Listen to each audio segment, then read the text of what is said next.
कर चले हम फिदा को कैफी आज़मी ने लिखा है। 1962 में जब भारत और चीन के बीच युद्ध हुआ था, ये कविता उसी पे आधारित है। कर चले हम फिदा जानो तन साथियों, अब तुम्हारे हवाले वतन साथियों। सैनिक कहते हैं कि इस दुनिया को छोड़कर हम जा रहे हैं, अपने प्राणों को देश हित के लिए न्यौछावर कर रहे हैं। अब इस देश को हम आप देशवासियों को सौंप रहे हैं। सांस थमती गई, नब्ज़ जमती गई, फिर भी बढ़ते कदम को न रुकने दिया। सैनिक कहते हैं कि हमारी सांसें रुक रही थी, हमारी नसों में खून जम रहा था, फिर भी अपने बढ़ते कदम को हमने रुकने नहीं दिया।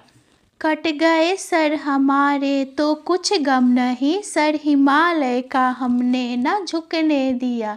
चाहे हमारे सर कट जाए तो भी कोई गम नहीं, हम हिमालय मतलब अपने देश का सर झुकने नहीं देंगे।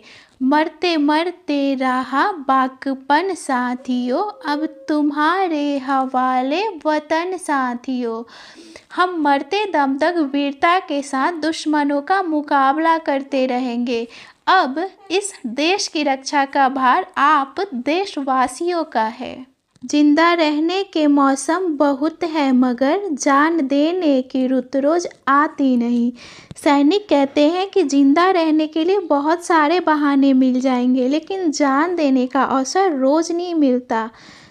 हुस्न और इश्क दोनों को रुसवा करे वो जवानी जो खून में नहाती नहीं। सुंदरता और प्रेम के ऊपर तो न्यौछावर हर कोई हो जाता है, फिर ऐसी जवानी का क्या मतलब जो देश पर न्यौछावर ही ना हो, जिसने देश के लिए कुछ किया ही ना हो। ऐसी जवानी का क्या लाभ है।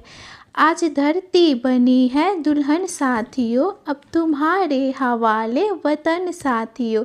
ये जो धरती है यह दुल्हन के समान है, इसकी रक्षा करना अब तुम्हारा कर्तव्य है। राह कुर्बानियों की ना वीरान हो, तुम सजाते ही रहना नए काफिले।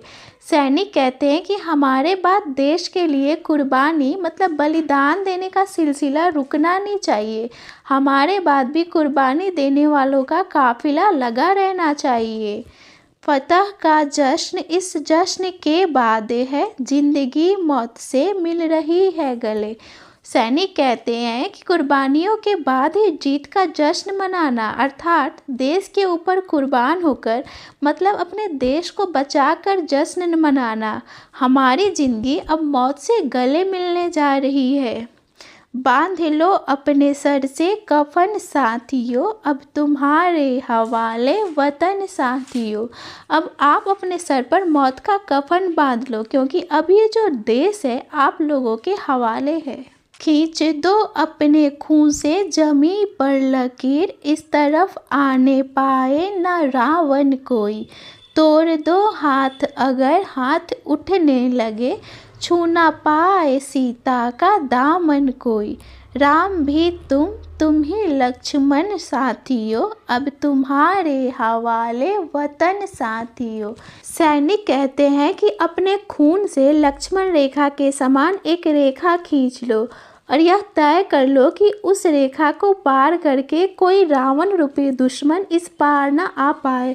सैनिक अपने देश को सीता माता के आंचल की तरह मानते हैं और कहते हैं कि अगर कोई हाथ हमारे देश को छूने के लिए आगे बढ़े तो उसे तोड़ दो।